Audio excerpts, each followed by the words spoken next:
What is it do you like about Coke? I love the smell of it. It's raw. It's raw every goddamn year. Yes, Lord. CIRV'N raw, goddamn it. Subscribe to Serving It Raw and let's keep it all the way funky, uncut, raw. Serving it raw just like my boy Gutter Kane. Yes, Lord, you done tapped into Serving the Raw podcast, where we let the conversation flow uninterrupted. I'm your host, Gutter Kane, the Gutter Man, and today I'm joined by another hip-hop icon. This artist made waves with the classic debut album, My Balls and My Word, which included the Southern Classic and the national hit, How You Do That, featuring legends MasterP and C-Loc. He's from a town called Fresh Off Your Motherfucking Ass, steady mobbing to the gun blast. Yes, Help me welcome to Serving It Raw, Young Bleed. What's up, baby? Appreciate that beautiful intro, my brother. Good looking right there. Much love. Oh, hanging in now. Yeah, hey, chilling, man. man. You don't always be able to get in touch with these legends, man. You know, and I'm originally from Louisiana. You know what I'm saying? So, okay. What part you from, Gut? I'm from Jonesboro. I'm from the same place Lil Snoop from. Rest in peace. Okay, rest in peace, Lil Snoop. Yeah, yep. Absolutely. Yep. Born and raised, man. So it's like, you know, I was raised on, you know, before No Limit, you know, you had Big Boy Records and Cash Money and then C-Loc Records. Sir. Yes, sir. You know what I'm saying? Absolutely. So I was raised, we was raised on all that. So yeah, you off the saw, man. You can't miss it. That part. For sure. So we definitely finna dive in. So I know where you from, but for people for the new generation of people that don't know who Young Bleed is, where you from originally? Hey, I'm from the bottom of South Baton Rouge, Louisiana. We are VRGANGSTER, man. That part.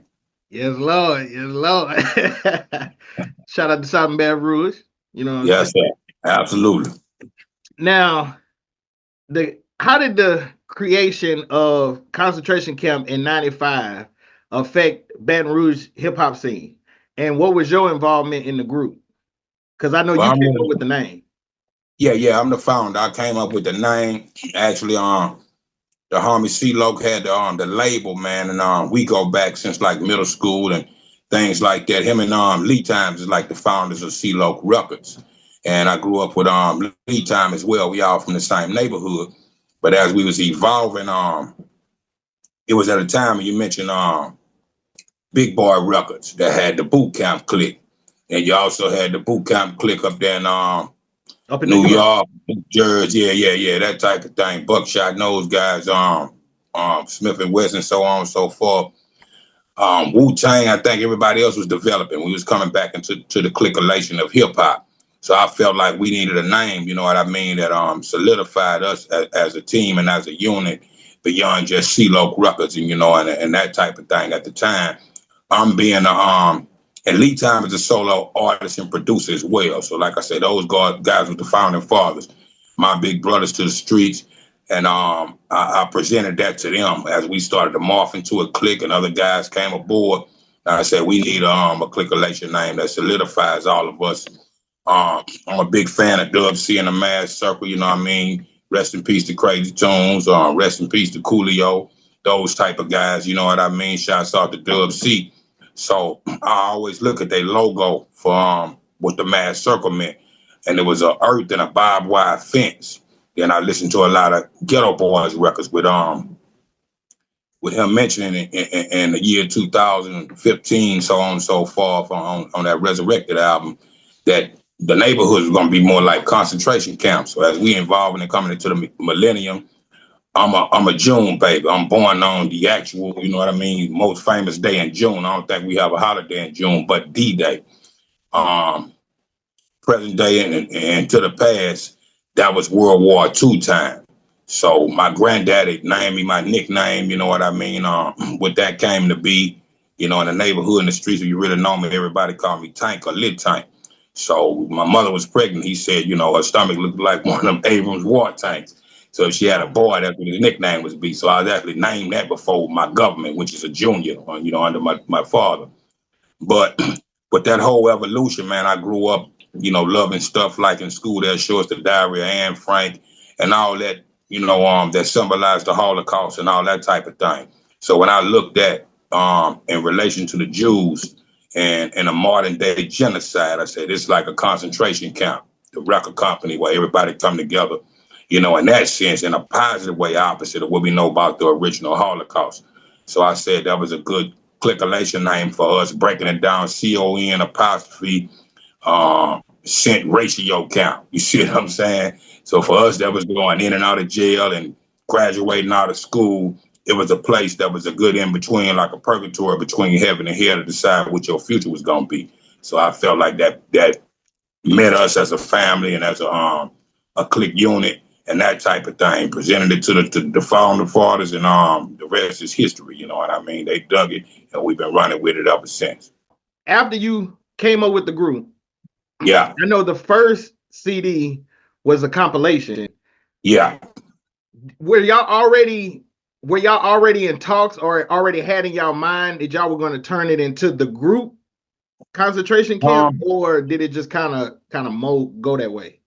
Well, after the origins that I just presented to you, we was already pretty much a group for everybody that was in the inner family circle. Now that particular album presented other artists from New Orleans and different areas in Baton Rouge, all the way out to Alabama. So people was coming in, but who stayed by the time you get to the second concentration camp, we stayed and it looked more like a group effort. But it was an aim to be an umbrella for anybody, and it just wasn't a South Baton Rouge thing or a Baton Rouge, local thing. So that was an open door and expansion to, it's not about the one man, one mic, and one MC, one DJ, two MCs, a DJ, coming from the origins of hip hop. And like I said, a more like Wu-Tang kind of effort. We just left that door open, not knowing how many land and be considered what you consider the group now. So in that effort, that was just an umbrella for anybody that was coming to be a part of C-Loc Records. And we became the family under that umbrella. Okay, gotcha. All right, now, for people that don't know, I know how you do, you've covered this a few times, so I'm just giving a little spiel. I know how you do that originally was your solo song on the original compilation, which was titled "The Fool." Yes, sir, absolutely. And we know MasterP hopped on the remix, and along with C-Loc, and actually blew it up where it was more national, gave you more national. Yes, sir, absolutely. Okay. And so one thing I want to touch on is, because I know you've already talked about that, I know Happy Perez was the producer for the camp, the in-house producer. Well, originally here again, lead time. You see what I'm saying? And Happy came along. I presented Happy, Max Manelli, and J Vaughn, which was a group called Laylo at the time. Was my younger homeboy from across the river, Irwinville, and that type of thing. They grew up and went to school together. Happy being an H-Town native, shouts out and free my guy, South Park Mexican. He come out of South Park, out of Houston, but his family had family origins in Louisiana. And I would meet him. It was like the first Mexican. We got a lot of Mexicans now, different parts of the city we call Mexican City, or Lit Mexico, or Garderio, what I'm saying? Due to Hurricane Katrina, when it brought the workload down here. So now it's a half Mexican city in that sense of the word. But at the time, they was the only Mexican family that I knew on the strength of Max Manelli. So really, me and Happy together produced How You Do That, if I could say that like that. My idea and the audience that I passed on to him, I laid the drum template. We did a few samples, and he added his finishing touches on it. So that's the basis of it. Okay, now, how was the dynamic like between you and Happy in the studio when y'all was creating music? Snoop Dogg, Dr. Dre, you know what I mean? Once we got together, it was a beautiful magic and beautiful time I shared with Happy. Happy was a younger kid than me, and he had like Jimi Hendrix Lifeline tapes, and I'm a Hendrix fan. So we'll share different stuff like that for us, the underground and real behind the scenes, authentic music.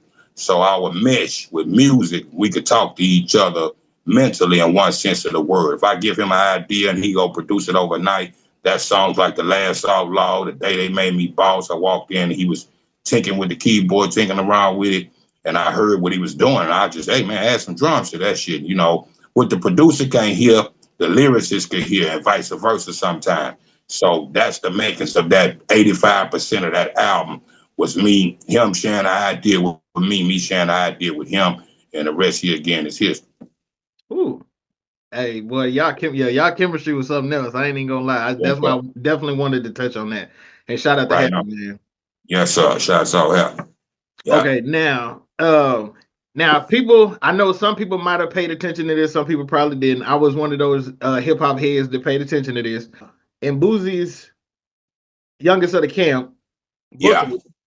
they had a coming soon where it said Smokey and Da Bandit, and they had, him and C-Loc.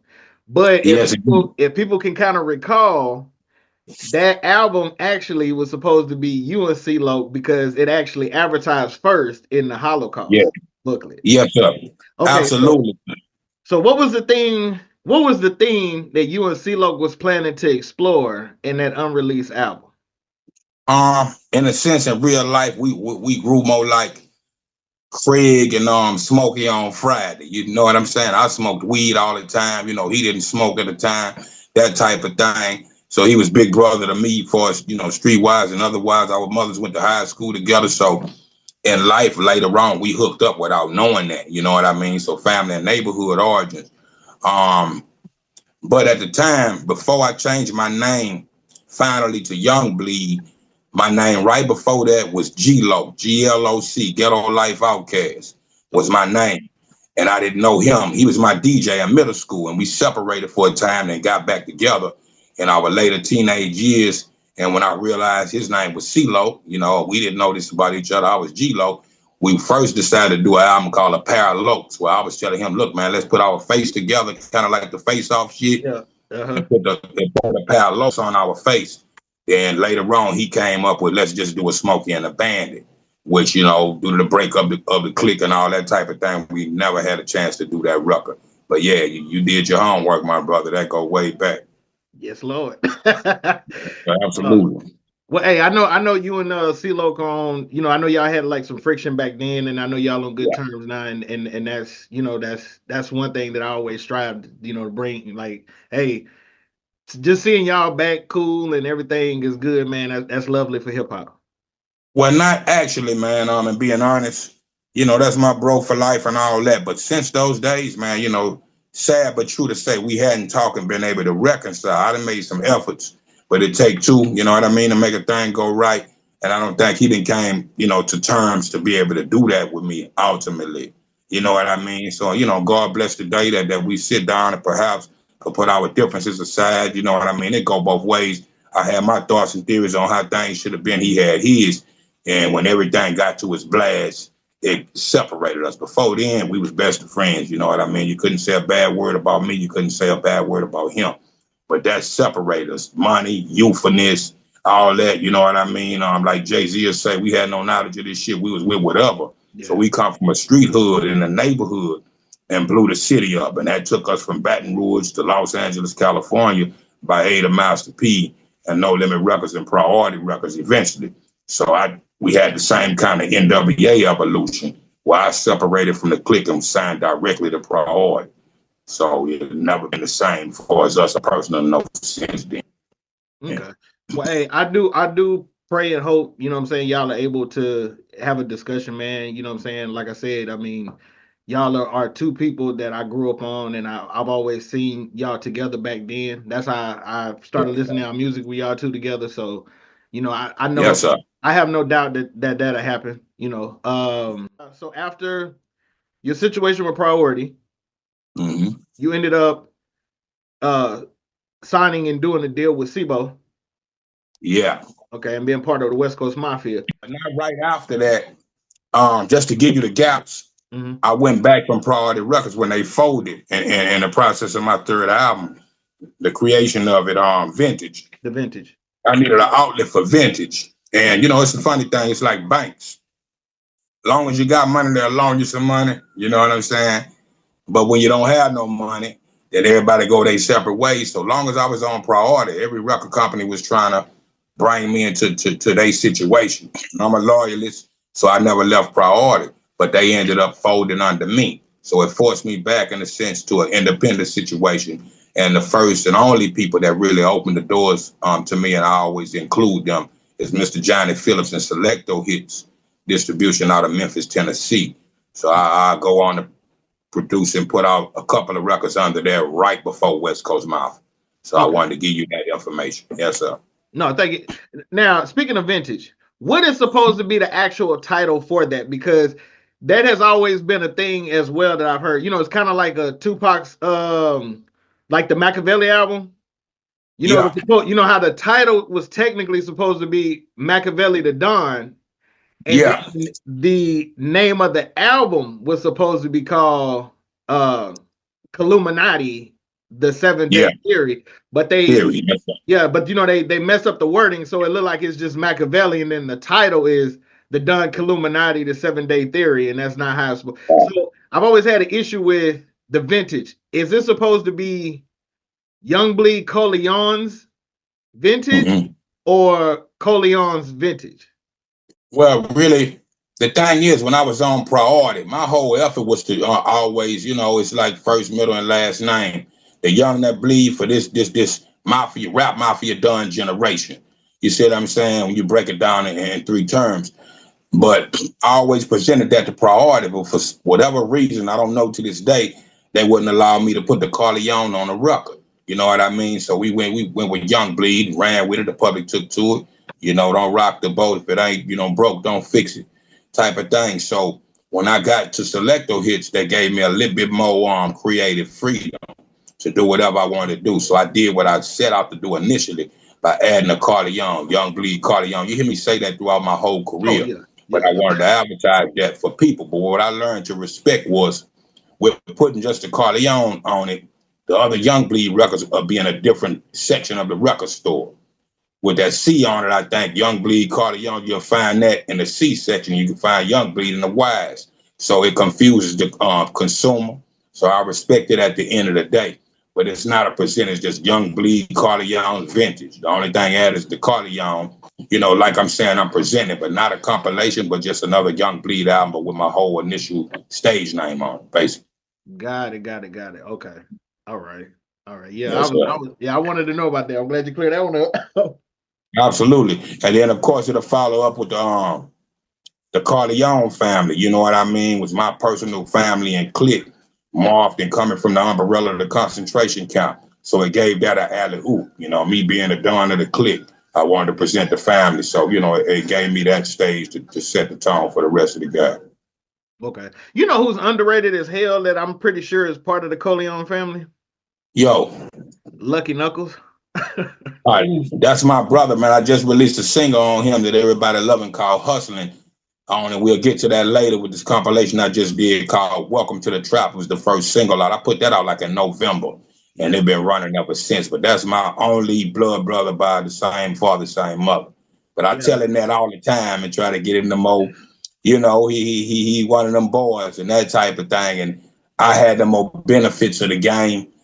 So until it benefit him, he got that 1 foot in the street type of thing. And still, you know, with me being the pivot, but he is as talented as me, if not more talented in a lot of places. So we working on some projects behind the scene, a Young Bleed, a Lucky Knuckles album, and a whole lot of stuff. You know, my brother done did more jail time than me, so he'll come home with raps that he got programmed in his head forever. And that was one of those raps when we get to Hustling that shouts out to my cousin Brent Dixon and Divided Souls that redid the Slick Rick's children's story and pitched that beat to me. But Lucky rapped it in my ears, and I was like, I got a beat for you. And we put that out, bro. And if you haven't had, I'm sure you have had a chance, but to the world that's listening, y'all pick up that Welcome to the Trap Hustling. Welcome to the Trap, Young Bleed's Welcome to the Trap compilation that features that Hustling on it. But yeah, he one of the greatest, man. Yeah, I ain't gonna lie, boy. Look, the song that y'all killed that shit like all around. Yeah. And I play that motherfucker so much even now. And it's 2025.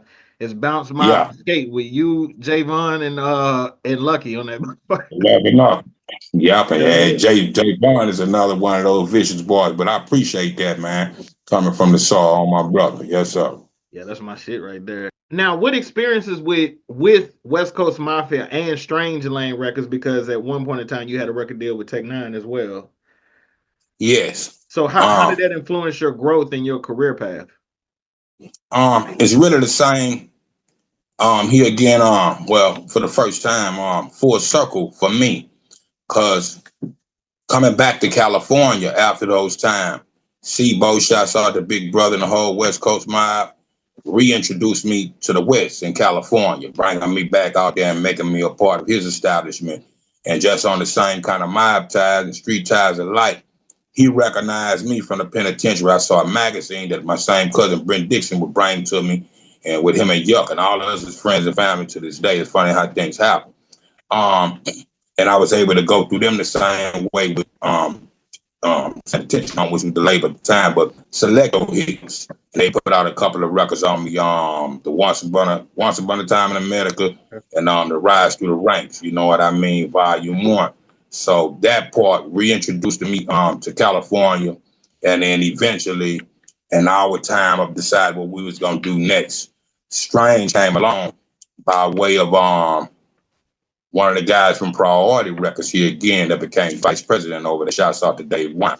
So it's the same California circle for me that brought me back to life in that sense of the word. Okay. And then now your seventh album, technically, was that supposed to be all American? Well, I had like The Legend of Bleezy Rallo is 2 records that I never presented, and all American. So, you know, time changed, spirit changed. Eventually, you know, I'm a re-whip up that chemistry, and I release it eventually. But I always say like a 5-10 album template of what I'm finna do, you know, one after the other one. But, you know, due to how the world changed and all that, I go by spirit, things have changed. So I end up, you know, here again, not putting out those records, and then putting out a few other records to this day. But getting back to it, man, yeah, that's something to look forward to in the future. Okay. Now, did you run into any, like, was there any difficulties that you encountered when you was trying to release and promote All American for why it was unreleased or why it didn't come out? Really time and situation, production, and me moving around. I lived in 41 states at least a weekend, so just being stable enough to do those projects. So I start, and maybe the producers at the time, you know, we made an intertwine, maybe we broke apart, the graphics guys, and different things like that, and just, you know, moving so many places. Then storages, I done lost material and different things like that. So just catching up with myself, basically, and more of that than just really having the differential. And like I said, a few tracks lost here and there for what I said as a template. So I just got to reinstate it and recreate it in that sense of the word. But, you know, basically that. What you know about Young Lee? What it is to know. Much as I can tell you. So what you want to know? I mean, I got some stories, man. It don't stop. I would bleed. He had this big infatuation with the music life. He always wanted to be a superstar. He had this little group when he first started doing his music called Total Darkness. Lee was one of the lit youths that was up on the, you know what I'm saying, when we were doing the six-pack thing. Southside six-pack. You know, all them my little niggas, they're a little younger than me, so I watched them niggas come up. They come up under me. So you know they had to be dogs coming up under me, bro. Hold on right here. Do you have any idea why you brought down here today? Hey yo, one little life done. I got my game from the streets, on my way slicing me one and blowing dank to the beat, holding my heat, cause I'm knowing niggas are hating and showing while we blazing and blowing. I can see the crowds they growing. See, I'm a seat now. What are your top 5 favorite rappers dead or alive? You was breaking. Like I was breaking it down for you. I feel like it's like, you remember when Mike Tyson told Ali he was gonna get Larry Holmes back when he got old. Yep. Going to Don King, you cannot compare the 70s to 2025, dog. Because we was just learning the ABCs and 1, 2, 3. And if you go back to hip hop, it wasn't an 808. LL was carnage because of his vocals. You see what I'm saying? And long for him, it wasn't no music. It was sound effects and scratches and cuts. So here again, I'm a June 6th baby, 1974. I'll be 51 years old coming this June, but I celebrated the 50 years of hip hop. I tell everybody last year, I'm born this way. So as old as hip hop is, I am. So I saw that evolution from a Southern perspective. So for me, I have to break it down for you like this. And it's, you know, for each coast and state and you know, that matter, you know, talking to 50 states, you know, it's hip hop all over the world before it's the greats and the guys that inspire me to do what I do to this day, going back to New York being the origin. I have to go to the 70s and the Gemini theory kind of way. Maybe I could give it to you two at a time. You ever played LA Live? I mean, NBA Live back in the days. Yeah. You look at basketball when Wilt Chamberlain first was in, the shorts was up to your hips. And later on that changed. You can't, that's a different dynamic, my brother. You see what I'm saying? So you say the 80s, I say the 70s. Okay. When you're looking at hip hop, 78, 79, I'm a 4 or 5 year old kid. You know what I mean? And you got Busy B, the Curtis Blow, you know what I mean? Eventually to the Sugar Hill Gang coming out 79 into the 80s. So I do this for you. If I could do solo MCs in a Gemini way. So come my 2 is 1 for the 70s. It's like Busy B and Curtis Blow for me. You see what I'm saying? We get to the 80s. It's all but a trilogy. And it's hard to do this, man, because a lot of these guys, I still listen to those records now. But Rakim, you always hear in all my interviews, always been my favorite rapper of all time, just because he stuck to the script since 86 when he come in, and still to this day as a guard MC and a true 5%er. But LL, Daddy Kane, right in that origin, but Rakim being the pivot for the 80s for me. Okay. We get into the 90s, coming out the 80s into the 90s, I would have to say guys like the DOC, then Tupac and Scarface. You understand? Other than what happened with the DOC, we don't know where the stage of hip hop would be if he wouldn't lost his voice. He was like Jimi Hendrix on vocals to me.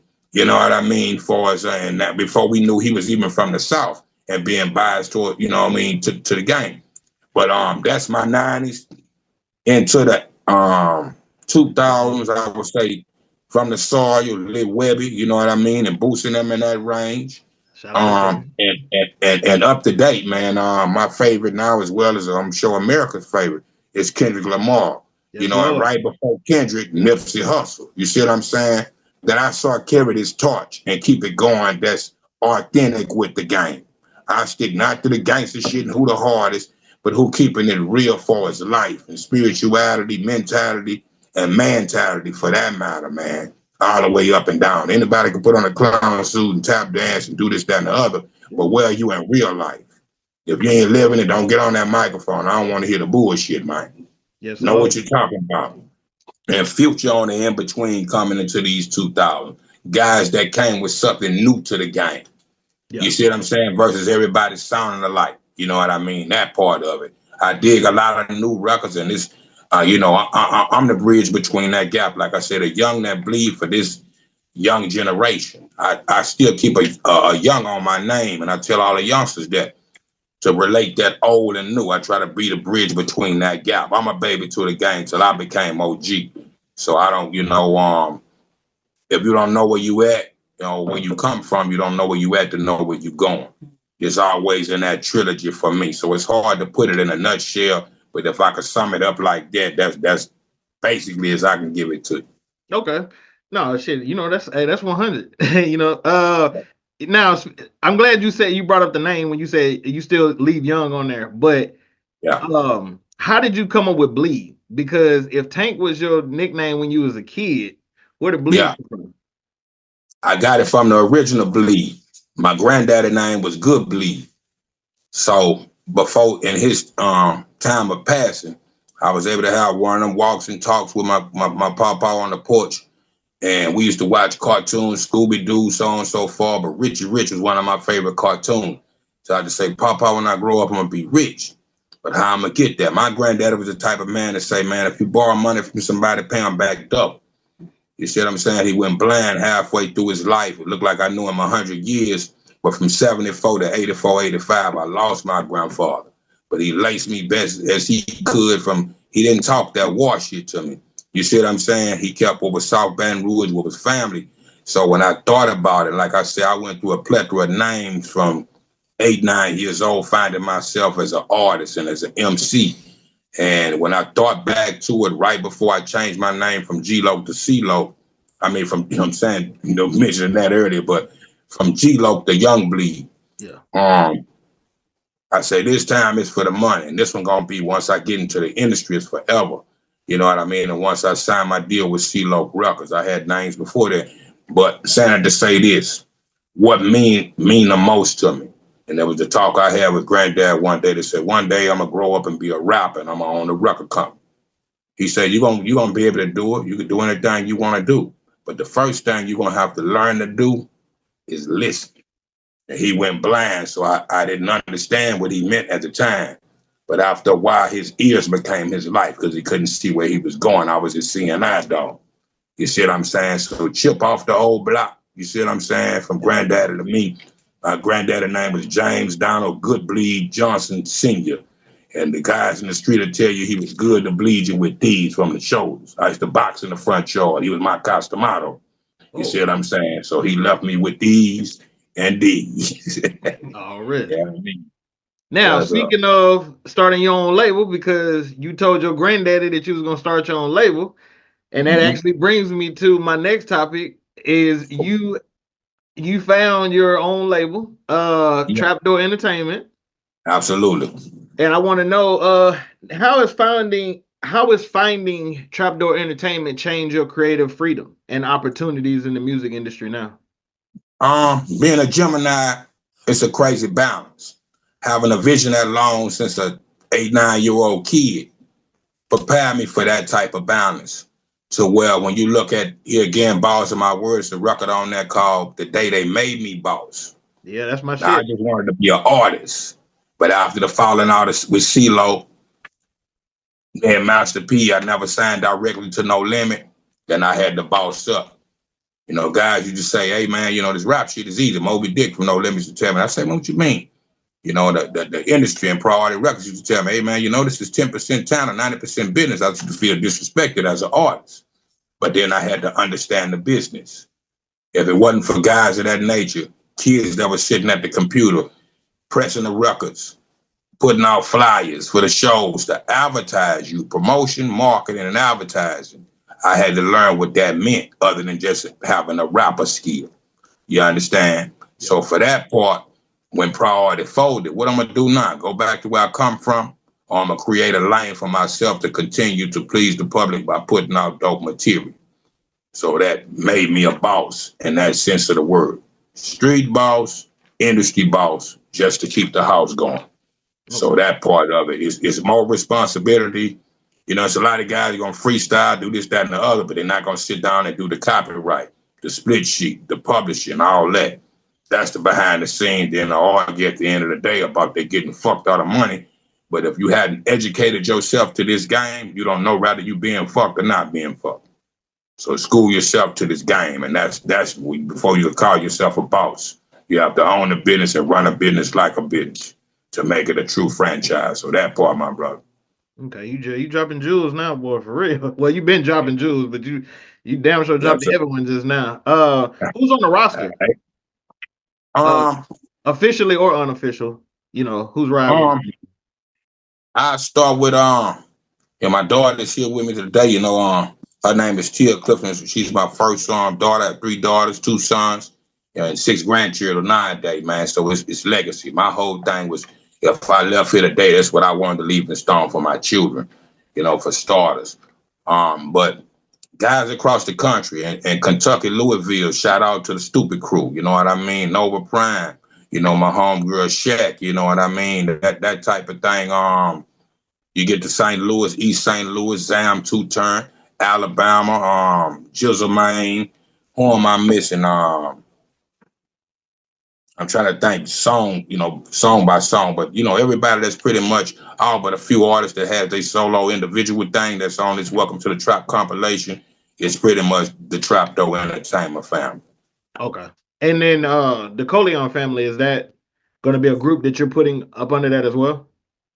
Yeah, the Coleon family initially started when I went into Selecto Hits. Rest in peace to a few guys, Matt Glut, Low Key, you know what I mean? But Blazak, man, Uncle Pauly's original member, Lead Time, you know what I mean? Yeah.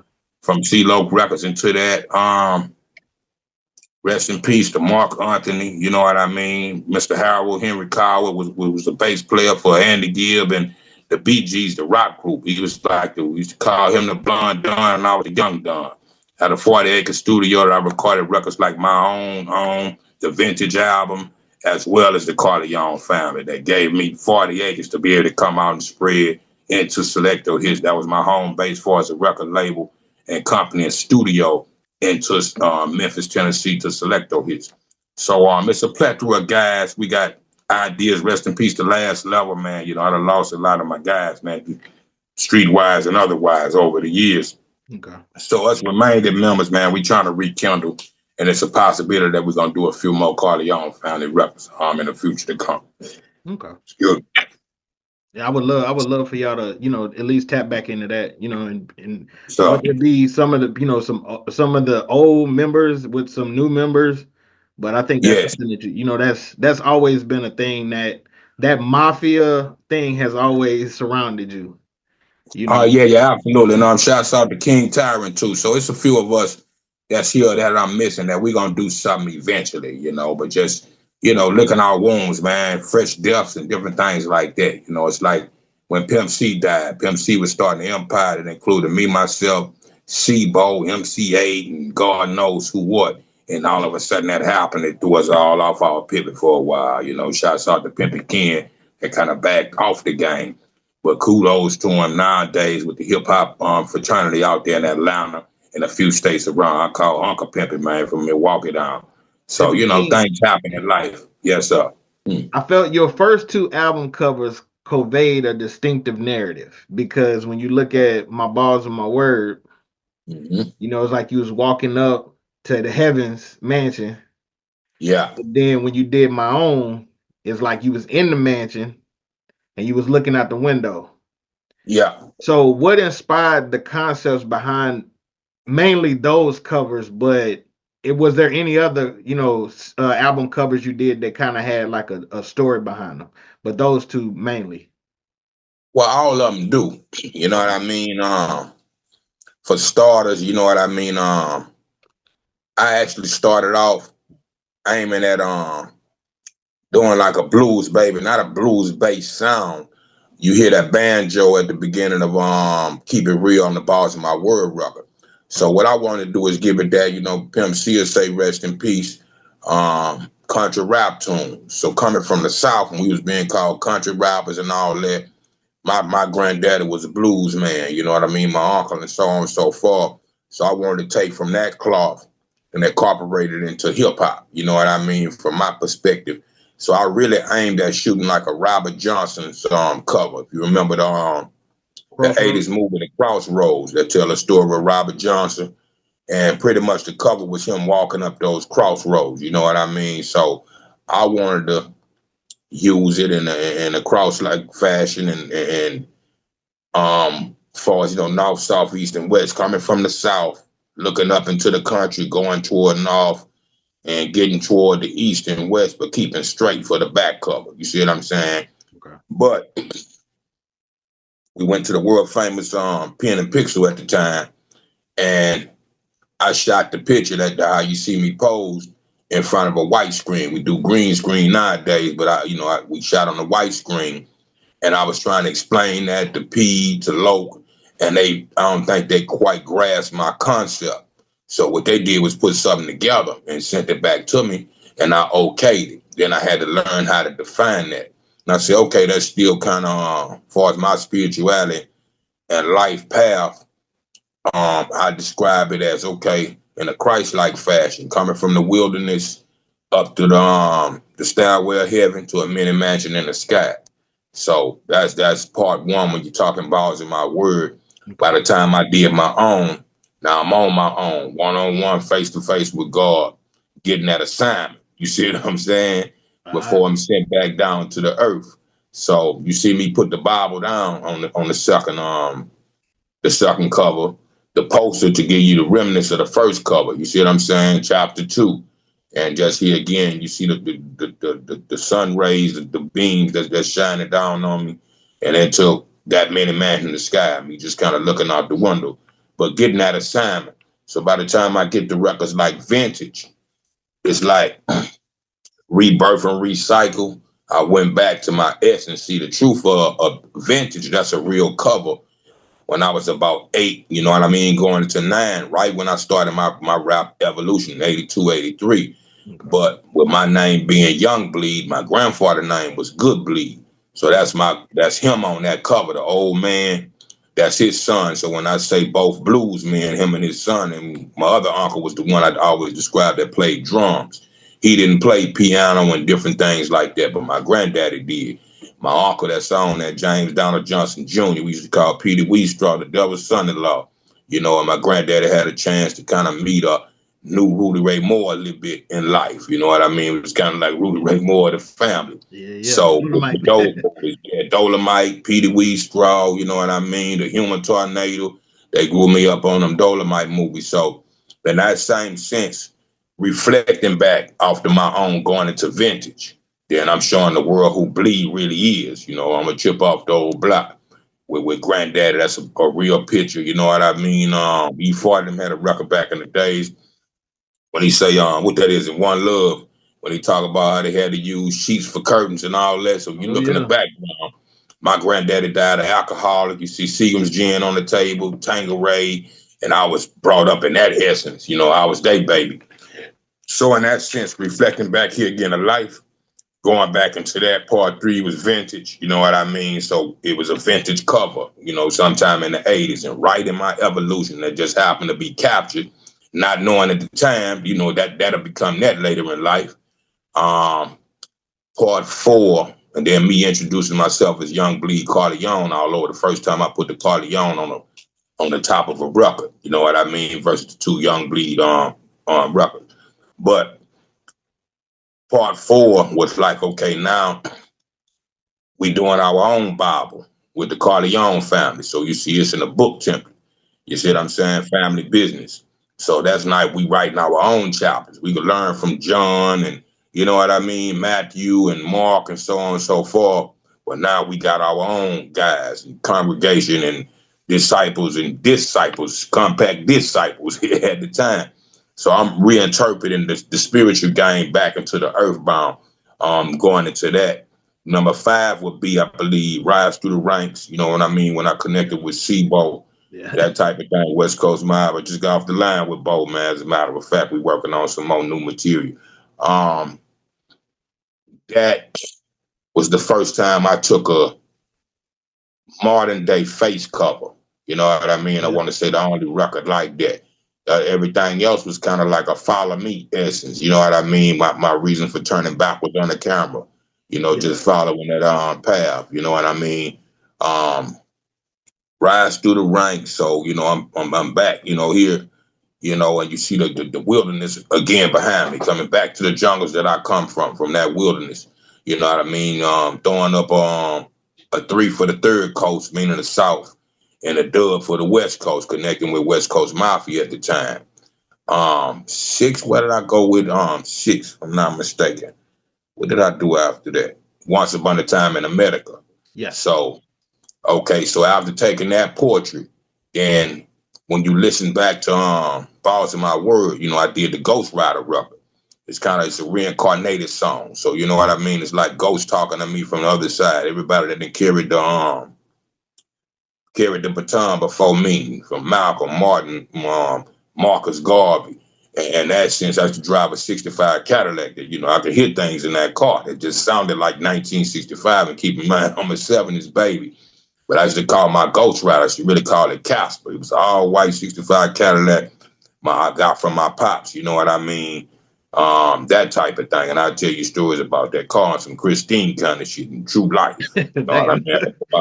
Yeah, I used to put people in that car and put my foot up on the dash, and then it'd accelerate itself. You know, that type of thing. That car, as a matter of fact, with Ghost Rider, I fell asleep in it one night. On my way, I was working a couple of jobs, hitting the studio at the end to make that first record. So in a lot of senses, in a lot of ways, I almost died 1,000 times getting that to the world. But I fell asleep in that car and bounced off a medium and woke me up. You see what I'm saying? So that car was like a real life tank to me. And so many police pullovers and so on, you know, me and story, but sticking to the script. That cover, you had your back turned on that one. You went back to having your back turned on that one. Okay, yeah. So getting to that, I'm all the way back on the earth now. You see what I'm saying? But this time I don't have the Bible. I done got my lessons. I done got my assignment. So now, you know, I'm full-fledged businessman at this point. Coming in as an artist, learning the industry, so on and so forth. So now I'm back to create my own template for as becoming on my way to being a young CEO, and which I was. I always had a company. Even then, my first company was Criminal Records that never got off the ground. I think Benny Siegel had one and 3 other people throughout the world, so I couldn't really use that. And so later on, we'll make Detention Home, with one of my hood houses we used to call, you know what I mean? That one-room shack with the alley back type thing, you know what I mean? Fast forwarding into Trapdoor Entertainment, but this is my third label. But coming back on the planet with the briefcase, and I mentioned that because talking Ghost Rider, that's a sample of The Exorcist, you know, the Happy replayed, you know what I'm saying? And but getting to Once Upon a Time in America, it's a rendition of The Exorcist cover. Next time, instead of the priest, I'm a street priest on that spirituality level. You see what I'm saying? Gotcha. Here in the hip hop form, my Adidas, if you look at it, I got the black and white Adidas. Rest in peace to John Master J with the leather coat and the gangster hat. You know, still keeping it hip hop, but in that spiritual realm. You see what I'm saying? Yeah. That part of it, to answer your question as a whole, and then so on and so forth, the rest of the chapters, to be continued. So I always pick up where I leave off and just fill in that time gap. Rather, I put out a record every year, every 2 years, I fill in that blank to let you know what my journey was and just update it. So that type of thing. Damn, well, okay, so you a deep thinker for real. But you know, and to be continued to this day. You know, we can go on and I can explain them all, but that's how that registers in my mind in that order fashion. ABC 1, 2, 3. You know what I mean? Gotcha. God, man, woman, and child. So I create in that same essence in everything I do in life. Okay. Now earlier you brought up Pimp C, and yes. So you've had the opportunity to collaborate with 2 of No Limit Records, I would say legendary figures like Soulja Slim and Mr. Magic before their untimely deaths. And so do you have any memorable stories about your time with Soulja Slim and Magic? Magic was my guy, man. We spent a lot of days and nights together building and rebuilding, you know what I mean? It's like different segments and sections to No Limit. I'm probably along the lines of 3rd, if 4th family. You know, keep in mind Pete coming out the West, King George, and all those type of guys that was there in the beginning.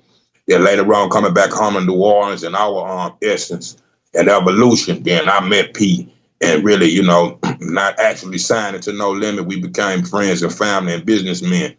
But later, after that, I think Magic was really signed or about to sign with True. You see what I'm saying? No Limit Records and True was 2 different things. C-Murder, I think, is the CEO of True, and P was the CEO of No Limit. So actually, Magic was one of C-Murder artists.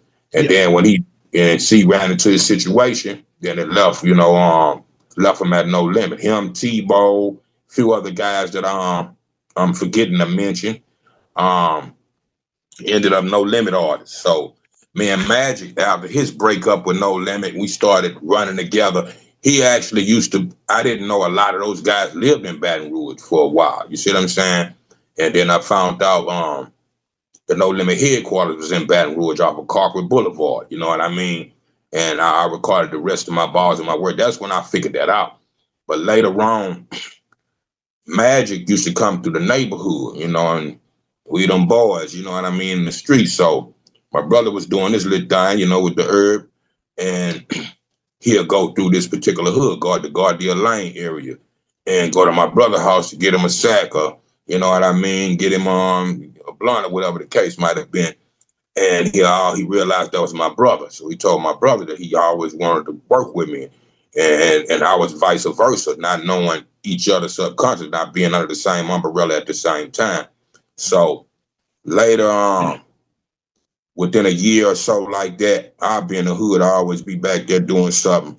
And I was at one of my cousin's house and we was talking about that. And I was dropping one of my pit bulls off to one of my cousins to watch while I go out of town.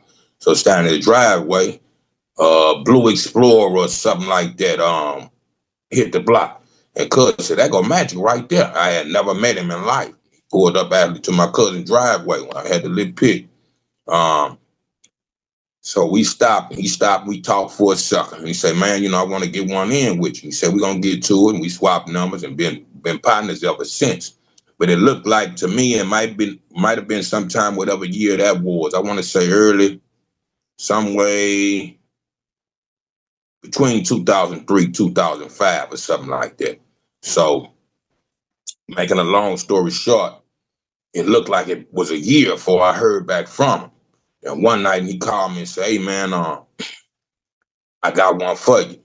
And that song turned out to be I Smoke, I Drink. You know what I mean? And we started on, shouts out to B-Doctor, was the producer. So we worked on that record and we loved each other's chemistry and said, hey, man, let's do a collaborated album together.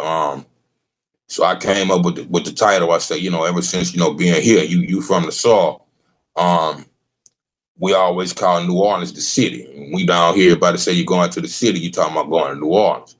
Baton Rouge is more country and not necessarily rural country as where you coming from. You know what I mean by the sticks. Yeah, I got it. Yeah. We country city, but unless you're on the outskirts of Baton Rouge, it's more city than country. But New Orleans is like a city that don't sleep. I call it baby New York because it's kind of like a southern New York, at least for Louisiana. So we said, let's call it Country Boys and City Slickers. You know what I'm saying? So we started working on it, and it's like 9, if not 10, unreleased songs that I'm working on. Perhaps, shouts out to Mo P to see if he still have those records, and I do what I got to do to get them released before everything is over with. But he again saying to say this, we started running with that record. P, what Matty was having his difference with P, and and had a disc record and all that. It was on a different page, so he was outside of that. I think he was had signed with Catch and was getting off Catch, working on another deal. So that was the singer he was focused on, just getting one hot record to rekindle himself, and ended up putting me on that record. But everywhere we'll go promoting that record, from Louisiana, Mississippi to Alabama, before Hurricane Katrina. So it was before 2005. We going up and down the Gulf Coast and all that, and we doing 3 shows a night, easy, just off of doing a few records and introducing that record at the same time. So every time we'll do a show from Monroe, Louisiana to Birmingham, Alabama, the MC will get the mic after we close the show and say, hey, y'all, next week, Soulja Slim gonna be here. It's like, damn, Slim, his name kept popping up with us. And I hear good things about Slim making efforts to make records with me and vice versa. I was a Slim fan as well. Mm-hmm. So one night, me and Magic coming out one of those Country Boys City Slickers session, 4, 5 in the morning. And he say, hey man, you know who I'm gonna put on the third verse? I say, who? He said, I'm gonna put Slim on that record. Now, keeping in mind, a few weeks, maybe a month or so prior to that, I recorded a record with Snoop at No Limit when he come down here, from Death Row. So Soulja Slim was originally supposed to be on the I Smoke, I Drink? Yeah, exactly. Not originally. We started off just us, and he was figuring what he was going to do about the blank in the third verse. Okay. And he thought about it. He said, he was going to put Slim on it. But before I conclude with that, okay. I'm in No Limit one night once they signed Snoop. And Snoop, before he finished his record, wanted to do a record with me. We had been aiming at each other from California, initially met and eventually met in Houston, Texas at a big No Limit show we had out there. And we had an opportunity to meet each other and was real fond of each other. And he let me know he was living in Baton Rouge. And he was going to call me to do something with him. So the night I'm in the studio, I want to say it was a Monday night. I was supposed to go to Atlanta and do something. And then something was up with the flights. It didn't take place. So Snoop called my manager, Paulie. Paulie let me hear the message. I said, well, shit, let's go record with Dawg. So I get over there. We make that record. C still was free. Max still was free. All of us was in the studio that night. Moby Dick, always a B kind, at least when I was around, was the closing guy in the studio. He'll be the last one there mixing the records, doing whatever. So I had a headache that night. Me and Snoop did a nice record. I keep that disclosed for now. They deciding what they're gonna do with that record after all this time. But saying to say this, Snoop come to me and say, "Man, you all right?" I was like, "Yeah." You could tell I had a headache, but I forced myself to make sure I made that record with Snoop. So I said, "Yeah, I'm cool." He said, "We all going to this party. You want to go?" I said, "Nah, I'm gonna go home, bro, and rest this headache off." So they left. Everybody left. And I'm getting ready to leave, and Mo come to me and say, "Hey, Bleed, don't go nowhere right now." I said, "Why, man? I got a headache. I got to go sleep this off." He said, "Man, Soulja Slim on his way up here. Slim been wanting to meet you. He crazy about you." I said, "Okay, well, cool." So I hung around waiting for Slim. I never met him in life. Just knew each other through records.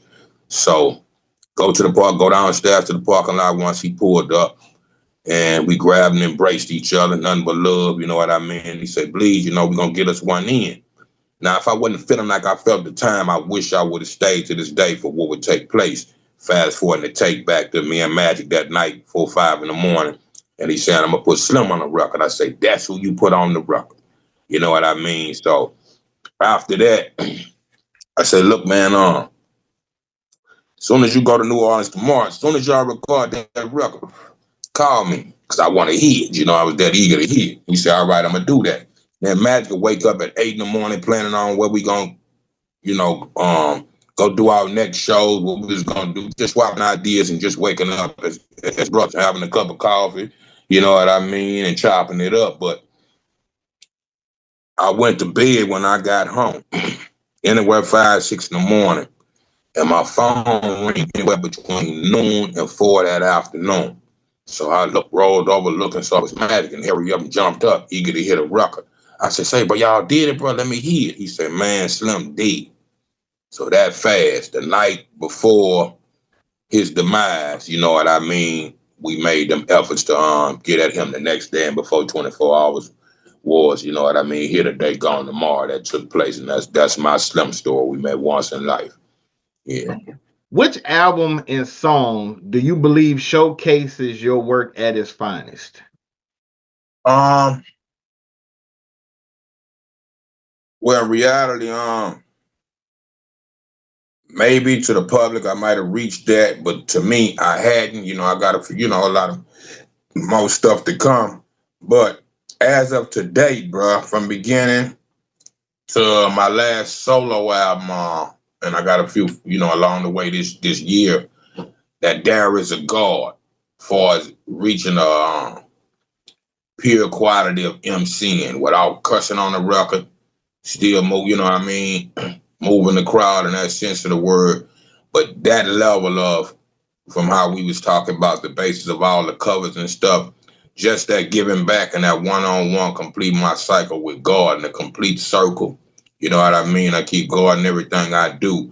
But just reaching that level of MCing to where, they say guys use cuss, we use cuss words when you don't have an education, no nothing else to say. But I finally was able to do, that's the one album that stick out that's different than everybody else. You're going to get into the groove of it. I'm going to keep it funky, you know what I mean, in that sense of the word. But the literature, you know what I mean, is pure in that sense of the word. So as far as that type of accomplishment for me, myself, that level of MCing, being able to do that, do a whole album, stick to the topic, 14 songs, all pertaining to God, but in the same but different way. So for that, yeah, so far, what was to come after this, man, you're gonna be blown away. But yeah, from Balls in My Word to There Is a God, to There Is the God record. Anybody that's not up on that, yeah, for what the state of the world is right now, that's necessary. All right, so, yeah. All right, that showcases his finest work right there. You heard it from Young Bleed himself. And yes, then my last thing would be is, what are your upcoming plans?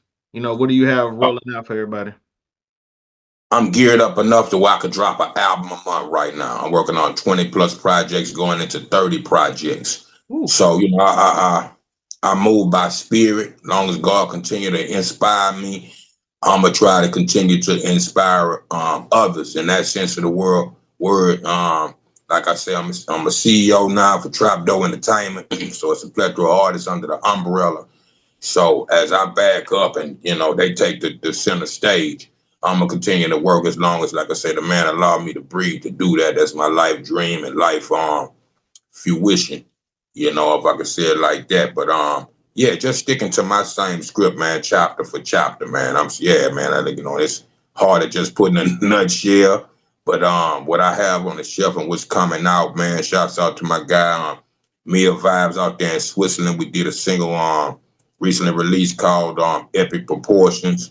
Shouts out to my cousin Brent Dixon and all the producers that participated on Welcome to the Trap. I just dropped that compilation. I did another single with Fiend that's produced by Brent as well for Divided Souls. That's called Saturday Night. And it's like Mardi Gras, like in a couple of weeks or something like that. So we just did that. And everything just, you know, everything that's coming out. And the production team is an infinite team, man, from here to Africa. I'm working with so many good, positive, strong guys and ladies alike for that matter. That the music is, you know, I'm up all but 25/8 recording these records because that's how much inspiration is bringing to me.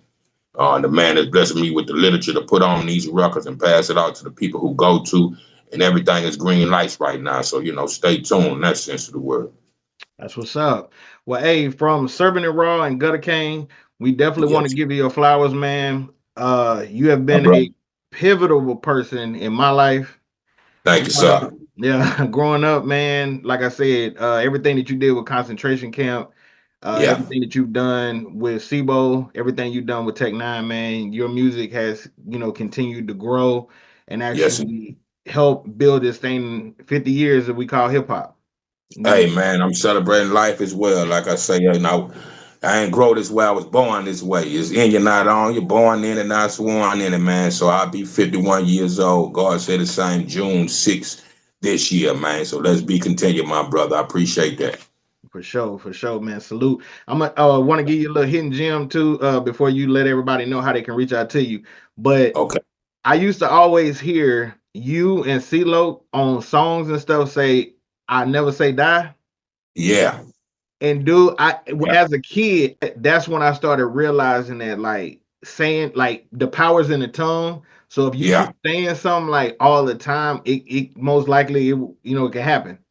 And I always went back to that shit, and I was like, man, I wonder if that's what him and C-Loc meant when they would say, "I never say die," because y'all would talk about everything that was happening in the streets, but y'all never would, say anything about y'all passing away. You know what I'm saying? Or dying in y'all record. That part. That's what I get what you're saying, and let me take you back, my brother. Actually, I'm working on looking for some guys to put together this young group that I want to call the Goonies. We say goons, you know what I mean? Yeah. But the Goonies. But if you remember that movie, the Goonies. Goonies, yeah, the movie. And the main character would say, Goonies never say die. So that's why I got the inspiration. I actually ghost wrote that whole song for me, C-Loc, and Lee Time. So I brought that to the table and introduced them to the terms of never say die. So that's in an effortless manner when you go back to listening to a fool. I say I'm eternal like Raiden, so I just can't lose and pay my dues to act a fool in this motherfucker. Yep. So that part, so I believe in that life eternity, not necessarily living in a physical plane on the planet, but being right with God and, here again, rebirth and recreation and reincarnation. So I believe that, we from Baton Rouge, we say pass the baton. Asada Shakur used to say pass it on. So when I finish a book and it's full of knowledge, I want the next brother to have that book. Like the Nation of Islam or Islam as a whole, meaning I self-Lord and master. I want for my brother what I want for myself. Each one teach one. So that's the whole essence of that. We don't die. The clips to say we don't die, we multiply. You know what I'm saying? That type of thing. So just as far as legacy and the continuation of life, birth and creation, that's where that's coming from. Already. Well, hey, I want to give a shout out to the whole concentration camp, man, and shout out to Lee Time, man, all of them, Happy Perez. Yes, sir. Max. Absolutely. Yes, indeed. You want to let people know how they can reach you? Yeah, man. On Facebook, go to the Young Bleed fan page. On Twitter, it's at the Real Young Bleed, and Nah, I think it's either at the Real Young Bleed and Instagram is the Real Young Bleed. Minus the at vice versa. And anything else, man, I'm on a plethora of platforms. At the very least, Google me, man. There's a trap. Do I forget? We doing a Shopify that I'm putting everything, back under the umbrella. Already. Well, hey, I want to thank my viewers and listeners for checking out another episode of CIRV'N IT RAW. I hope y'all enjoyed it. Hey, if you did, please share to subscribe to our podcast on all streaming platforms. Leave us a review. We'll be back next week with another great episode. And in the meantime, I want everybody to have a great week. And I want to especially thank Young Bleed for you taking the time out with us, man. Yes, sir, my brother. Salute. I appreciate that, man. Much love, respect, success, and God bless to you, my brother. Already, it was an honor, and I will have how you can reach out to Young Bleed down in the description. So, man, hey, I want you to have a blessed week, a blessed day, and I'll be keeping in touch with you, man. Yes, okay, man. Tap my shoulders. I'm on deck, my brother. Already. Hold it down. Just make sure to coke fire.